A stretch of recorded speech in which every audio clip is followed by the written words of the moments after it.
Les images sont très jolies. Non mais c'est bien que vous me disiez que c'était des vrais employés. Ça incarne encore mieux la campagne et pour se représenter, se projeter, c'est toujours mieux quand c'est authentique, je pense. Ça donne envie de rejoindre Fiducial, tu penses? Ouais, heureusement que je joue au rugby, sinon j'aurais déjà postulé.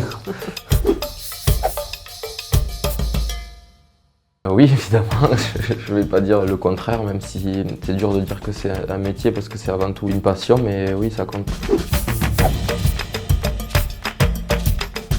En fait, j'essaye de pas en avoir pour pas que ça casse ma routine, parce que si t'as un truc très ritualisé, que si un jour il te manque un maillot de la chaîne, ça peut te perturber, donc j'essaie de pas en avoir. J'ai la chance sur le terrain d'avoir un langage corporel très peu expressif.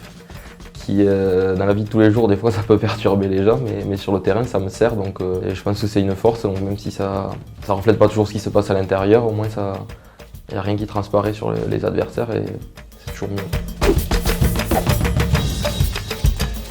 53-10, le compte est très bon. Oui, toujours, parce que quand on est à mon poste, on est obligé de réfléchir à la stratégie, aux différents scénarios qui peuvent se passer pendant le match, les lancements qu'on a utilisés, les joueurs qui sont rentrés ou pas, donc on est obligé de faire marcher un peu sa tête. Ouais. C'est assez facile vu qu'on a fait le grand chelem avec l'équipe de France qui n'avait pas été fait depuis 12 ans. Donc, bon souvenir. Vu que j'ai que 26 ans et qu'il me reste quelques saisons à jouer, ça veut dire qu'il me reste des choses à gagner.